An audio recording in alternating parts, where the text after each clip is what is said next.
మలపరాజుపేట గ్రామ వాస్తులు మీకు అందరికీ దేవుని నామములో శుభములు తెలియజేస్తున్నామండి. ప్రయాసపడి భారం మోసుకొనుచున్న సమస్త జిల్లారా నా యొద్దకు రండి, నేను మీకు విశ్రాంతిని కలుగజేస్తానని సృష్టికర్త అయిన దేవుడు ఈ లోకానికి వచ్చి ఆయన మనుషులందరినీ ఆహ్వానిస్తున్నాడు. ఎందుకంటే మనుషులందరూ కూడా ప్రయాసంతో ఉన్నారు. ఈ లోకంలో ప్రతి ఒక్కరు కూడా ప్రయాస లేని మానవుడు అనేవాడు ఎవ్వరూ లేరు.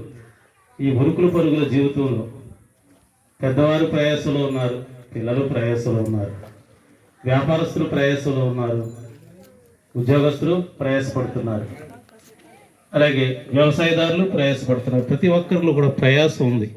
అయితే దేవుడు అంటున్నాడు, మీరు నా యొద్దకు వస్తే మీ ప్రయాసం నుంచి నేను విడిపిస్తానంటున్నాడు, మీ భారాల నుంచి. ఎందుకంటే ఈ లోకంలో ప్రతి ఒక్కరికి అనేక భారాలు ఉన్నాయి.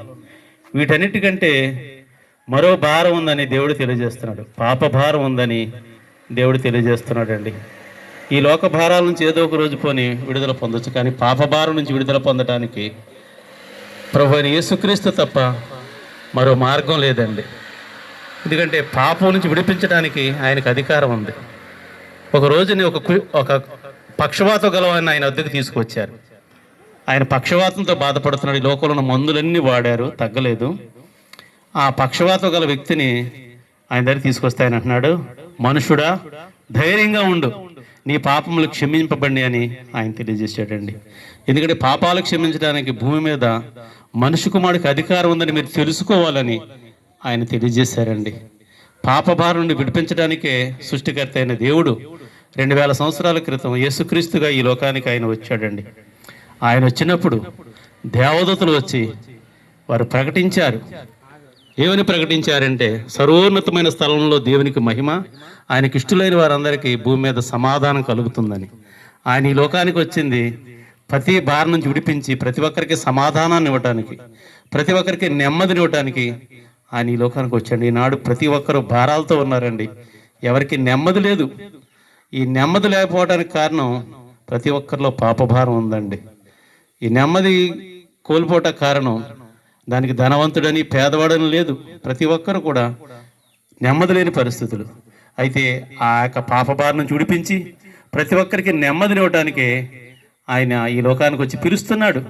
మీరు నా యొద్దకు వస్తే, నా మాట వింటే మీ ప్రతి భారం నుంచి నేను విడిపిస్తాను, మీకు నెమ్మదినిస్తానని ఆయన తెలియజేస్తున్నాడండి. ఆయన దగ్గరికి వచ్చిన ప్రతి ఒక్కరికి ఆయన నెమ్మదినిచ్చాడు. ఈనాడు ఇంత సమూహం మేము మీ మధ్యకు వచ్చామంటే, ఒకప్పుడు యేసుక్రీస్తు అంటే ఎవరో అనుకున్నాం. యేసుక్రీస్తు ఏదో ఒక వర్గానికి సంబంధించిన వాడని, ఒక కులానికి సంబంధించిన వాడని మేము ఒకప్పుడు అపోహపడ్డాం. కానీ ఆయన గురించి తెలుసుకున్న తర్వాత మాకు అర్థమైంది మేము ఎంత అపోహపడ్డామో, మేమెంత ఆయన అపార్థం చేసుకున్నాము. యేసుక్రీస్తు అందరికీ ప్రభు అని మాకు తెలిసిన తర్వాత ఆయన మాకు నెమ్మదినిచ్చాడండి. మా ప్రయాసం నుండి ఆయన విడిపించాడు. ఈ గ్రామంలోనే మీరు కూడా ఆ ప్రయాసం నుంచి విడిపింపబడాలని, మీరు నెమ్మది కలిగి ఉండాలని ఈ సువార్తను మీకు ప్రకటిస్తున్నామండి. ప్రభు అయిన యేసుక్రీస్తునందు విశ్వాసం ఉంచండి, ఆయన మీ హృదయంలో చేర్చుకోండి. ఆయన ఆహ్వానాన్ని అందుకుని ఆయన దగ్గరకు వచ్చిన ప్రతి ఒక్కరికి నెమ్మదినిచ్చాడండి. ఆయన పిలుస్తున్నాడు, మీరు నా దగ్గరకు వస్తే నన్ను మీ హృదయంలో చేర్చుకుంటే చాలు అంటున్నాడు. ఆయన ఏం అడగట్లేదండి మనల్ని. మన హృదయంలో కనుక ఆయనకి చోటు ఇవ్వగలిగితే, ఆయన మన హృదయంలో చేర్చుకోగలిగితే ప్రతి భారం నుంచి విడిపిస్తానంటున్నాడండి, ప్రతి సమస్య నుంచి విడిపిస్తానంటున్నాడు, నెమ్మదినిస్తానంటున్నాడండి.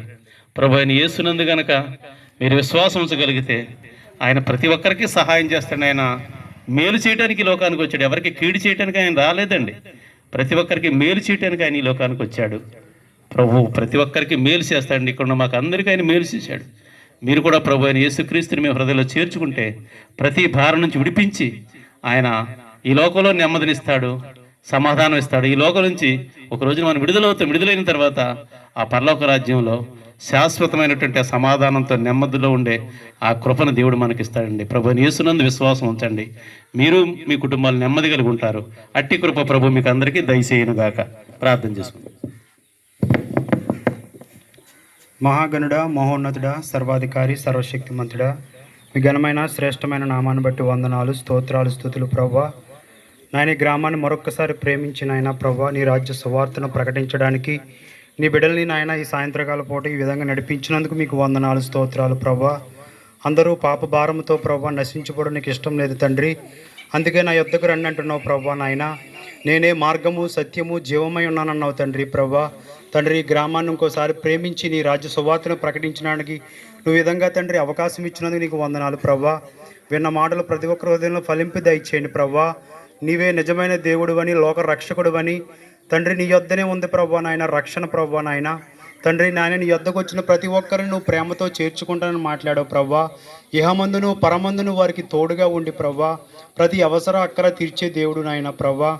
తండ్రి అంతటా అందరూ మారు మనసు పొందాలని నువ్వు ఎంతో ప్రభా నాయన ఆశపడుతున్నావు తండ్రి ప్రభా నాయన.